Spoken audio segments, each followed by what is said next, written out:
जैन साथियों, बात करने वाले हैं यूपी पुलिस कांस्टेबल की भर्ती के बारे में। जैसे कि आपकी 49,568 की भर्ती, आने वाली यूपीएसआई भर्ती और आपकी जेल वार्डर और घुड़सवार की जो वैकेंसी चल रही है उसके बारे में यहाँ पे हम बात करने वाले हैं। और आप सभी को पता है कि फिलहाल जो गवर्नमेंट की तरफ से एक चीज चलाई जा रही है संविदा वाली बात, उसे लेके काफी ज्यादा लोग परेशान है कि हमारी भर्ती इसके अंतर्गत आती है या नहीं आती, कि आने वाली यूपीएसआई भर्ती इसमें कवर होगी या नहीं होगी, कि पुलिस विभाग इसके अंदर आएगा या नहीं आएगा, क्या है सारी चीजें।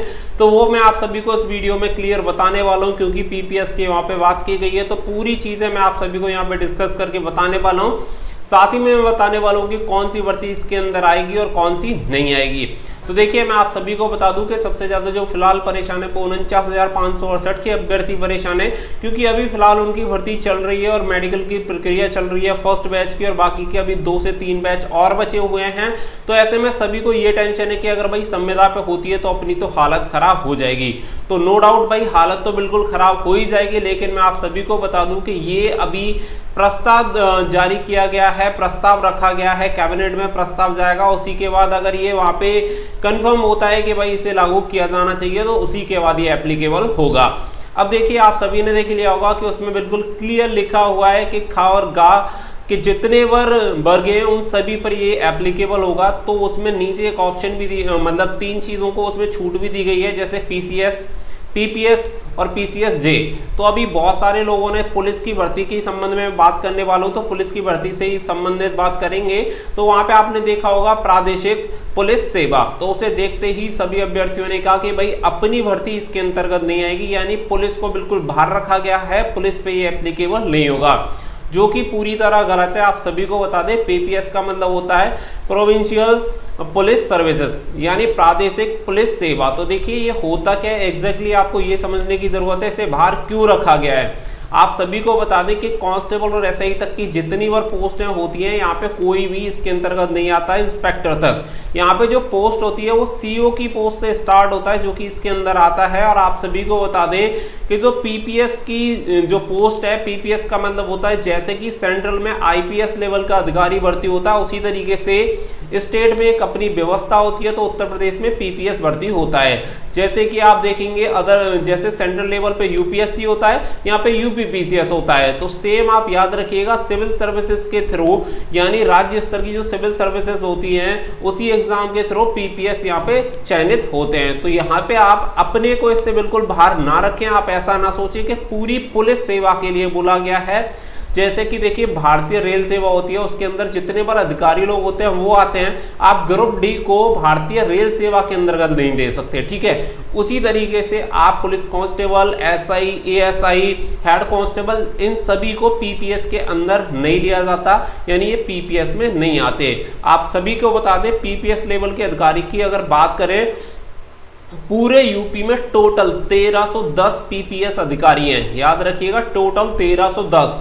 807 ऐसे अभ्यर्थी हैं जिन्हें डायरेक्ट रिक्रूट किया गया है, और बाकी के जो 503 अधिकारी हैं वो इंस्पेक्टर से प्रमोट होके पीपीएस अधिकारी बने हैं। तो उम्मीद है कि ये चीजें आपकी समझ में आ गई होंगी कि पीपीएस कौन होता है और कौन इसके अंदर आएगा, कौन नहीं आएगा। यानी पूरा पुलिस महकमा ऐसा नहीं है कि इसके अंदर नहीं आएगा, खाली पीपीएस लेवल के अधिकारी इसके अंदर नहीं आएंगे, बाकी के सभी भी इसी के अंदर आएंगे। और जो मैक्सिमम संख्या है वो किसकी है, आपकी constable, head constable, ASI, ASI, तो इन्हीं की जो पूरी संख्या है वो भी इसी चीज में शामिल होगी। अब देखिए बात करते हैं कि अभी जो अपनी 49,568 की भर्ती चल रही है, क्या वो इसके अंदर आएगी या नहीं आएगी। तो देखिए आज एनवीटी यानी नव भारत टाइम्स की तरफ से एक पेपर कटिंग, मतलब एक पेपर में छपा हुआ है, उसे आप रीड आउट करिएगा। उसमें क्लियर बोला गया है कि जितनी बार आने वाली नई भर्तियां हैं और जो वर्तमान में चल रही हैं, चलने का मतलब है जिनका फाइनल रिजल्ट या अभी तक जिनकी ज्वाइनिंग नहीं हो पाई है, उन पर भी ये चीजें लागू होंगी। यानी संविदा वाली जो चीज होगी, जिन लोगों का अभी फाइनल रिजल्ट नहीं आया है और जिन लोगों की अभी ज्वाइनिंग नहीं हुई है, उन पे भी लागू हो सकती है। 100% कंफर्म नहीं कहा जा सकता, क्योंकि जब तक कोई भी कैबिनेट की तरफ से सर्कुलर जारी नहीं किया जाएगा, गारंटी इस बात की कोई नहीं लेगा कि भाई किसके लिए लागू होगा, किसके लिए लागू नहीं होगा। लेकिन अब तक जो उम्मीद लगाई जा रही है वो ये है कि अगर किसी की ज्वाइनिंग नहीं हुई है तो उस भर्ती पे भी इसे लागू किया जाएगा। हालांकि आप कॉन्स्टिट्यूशन की तरफ जाएंगे, संविधान की तरफ जाएंगे कि ये होता है कि अगर कोई नई चीज आती है तो वो उस पर एप्लीकेबल नहीं होगी। बहुत सारी चीजें अगर उसका एग्जाम्पल दूं तो देखिए, बहुत सारे लोगों को मे भी पता होगा, एसएससी जीडी 2015 का एग्जाम हुआ था, और जब एग्जाम हुआ था तो एग्जाम स्टार्ट होने से पहले, एप्लीकेशन फॉर्म भरने से पहले, जब कांग्रेस की गवर्नमेंट थी तो उस टाइम उन्होंने क्या किया था, जाट जो समुदाय है उन्हें ओबीसी कैटेगरी में कर दिया था। सभी के सर्टिफिकेट वगैरह भी ओबीसी के बन गए थे। उसके बाद वो भर्ती स्टार्ट हो गई थी और उन्होंने ओबीसी कैटेगरी डाल के ही अपना एप्लीकेशन फॉर्म फिल किया था। बाद में क्या हुआ था, बाद में उसे सुप्रीम कोर्ट ने गलत करार दे दिया कि ये जो रिजर्वेशन दिया गया है वो गलत है। और उसके बाद हुआ क्या, उसके बाद ये हुआ कि दोबारा से जितने और जाट समुदाय के कैंडिडेट थे उन सभी को जनरल कैटेगरी में ट्रांसफर कर दिया गया था। तो देखिए, सारा कुछ जो एजेंडा होता है वो सरकार ही तैयार करती है।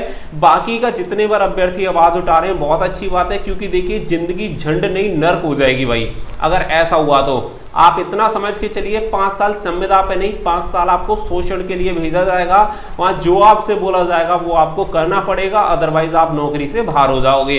तो ऐसी नौकरी होने ना होने का कोई बेनिफिट नहीं होगा। देखिए, आप अभी फिलहाल की अगर प्रेजेंट की सिचुएशन अगर मैं रखूं तो जितने बार अभ्यर्थी जो भी आज तक ज्वाइनिंग पे नहीं गए हैं वो सभी इस दायरे में आ सकते हैं। याद रखिएगा, कोई भी अभ्यर्थी ऐसा नहीं है जो कि ज्वाइनिंग पे ना गया हो और दायरे में ना आता हो। अभी सभी लोग जितने खा और गा भर के अभ्यर्थी हैं वो सभी इसके अंदर आते हैं। याद रखिएगा, जितना बार देखिए जो मैं बताने की कोशिश कर रहा था, क्योंकि 49,568 की जो प्रचलित भर्ती है वो इसके अंदर आएगी। तो सिंपल सी बात है, अगर ये प्रस्ताव जारी होता है, पारित होता है, तो आने वाली यूपीएसआई भर्ती डेफिनेटली इसके अंदर जाएगी और 5 साल के लिए उन्हें भी संविदा पे कार्य करना पड़ेगा। वहीं पे बात करूं कि प्रेजेंट में अभी आपका एग्जाम होने वाला है सितंबर में, जेल वार्डर, घुड़सवार वगैरह का, तो डेफिनेटली वो लोग भी इस भर्ती के अंदर आ सकते हैं, इस दायरे में आ सकते हैं। तो देखिए, ये सभी डाउट आप सभी के आ रहे थे, बार बार बहुत सारे कमेंट आ रहे थे, इसीलिए मैंने एक स्पेशली वीडियो बनाई है कि आप इस चीज को समझें। और ये कोई पार्लियामेंट में नहीं जाएगा, देश की बात नहीं है, प्रदेश की बात है। दैट्स वाई ये विधानसभा, विधान परिषद वगैरह से ही इसे पास किया जाएगा। तो यहीं पे कैबिनेट में जाएगा, कैबिनेट में मंजूरी मिलती है तो इसे पारित कर दिया जाएगा। हालांकि सभी लोग इसका विरोध कर रहे हैं, तो उम्मीद है कि गवर्नमेंट इस पर जरूर विचार करेगी और विचार करने के बाद ही कोई ना कोई डिसीजन लेगी। तो आप अपने जो भी आपको लगता है कि क्या सही है क्या गलत है उसके अकॉर्डिंग डिसीजन लें। जो भी चीजें हैं वो यही है फिलहाल की सिचुएशन में। तो आप अपने आप को इससे सेफ ना रखें, आप भी इसके दायरे में आ सकते हैं अगर आपकी ज्वाइनिंग नहीं हुई है तो। क्लियर है? पुलिस के लिए इतना समझ लीजिए, पीपीएस को आप अपने में काउंट मत करिएगा, मतलब अपने आप को पीपीएस में काउंट ना करें कि हम भाई पीपीएस में आते हैं, प्रादेशिक पुलिस सेवा में आते हैं। आप बिल्कुल नहीं आते। ऐसा ही इंस्पेक्टर तक की जितनी बार पोस्ट होती है कोई भी इस पीपीएस में नहीं आता। टोटल ऑल ओवर यूपी में 1310 ही पीपीएस के अधिकारी हैं। पीपीएस से ऊपर आईपीएस होती है। तो ये सारी चीजें उम्मीद है कि एकदम क्लियर हो गई होंगी, किसी को कोई भी डाउट नहीं रहा होगा। फिर भी अगर कोई डाउट हो, कोई क्वेरी हो तो मुझे कमेंट करके पूछ लीजिएगा। मैं आप सभी को फिर भी एक बात बोलना चाहूंगा कि जिसके साथ ऐसा हुआ उसकी जिंदगी वास्तव में नर्क बनने वाली है। भाई आप सोच नहीं पाओगे कि क्या हालत हो जाएगी। आप समझिए, आपके ऊपर बैठा अधिकारी आपके साथ जो चाहेगा वो करेगा, आप कुछ नहीं बोल पाओगे। नौकरी चाहिए तो करना पड़ेगा, अगर नहीं है तो घर जाओ। सिंपल सी बात है। आज अगर आप सोचोगे कि आज तक हमने अपनी पूरी जिंदगी सिर्फ और सिर्फ एक नौकरी के लिए लगा दी, उसके बाद आप क्या करोगे? छोड़ दोगे? मतलब कोई ऑप्शन ही नहीं होगा आपके पास। ये नहीं समझ पाओगे कि छोड़े या ना छोड़े। होता है ना कि बीच में फंस जाता है, आगे कुआ पीछे खाई, वो वाला सिस्टम हो जाएगा। ना निगल पाओगे ना उगल पाओगे, कुछ भी नहीं कर पाओगे। बीच गले में हड्डी बन के अटकी रहेगी और जैसे होगा सरवाइव करना ही पड़ेगा। तो याद रखिएगा, जिंदगी बहुत ही ज्यादा नर्क होने वाली है अगर ऐसा होता है तो। मैं फिर कहना चाहूंगा कि गवर्नमेंट को इस पे फिर से सोचना चाहिए और डिसीजन फिर से अपना जो भी डिसीजन लिया उसे चेंज कर देना चाहिए, क्योंकि ये ना तो प्रदेश के हित में है ना युवाओं के हित में है, ये किसी के भी हित में नहीं है। क्योंकि देखिए, आप सभी जानते हैं कि ऊपर बैठा अधिकारी एकदम तानाशाह हो जाएगा। उसे लगेगा कि जो मैं इससे कहूंगा वो मैं इससे मनवाऊंगा।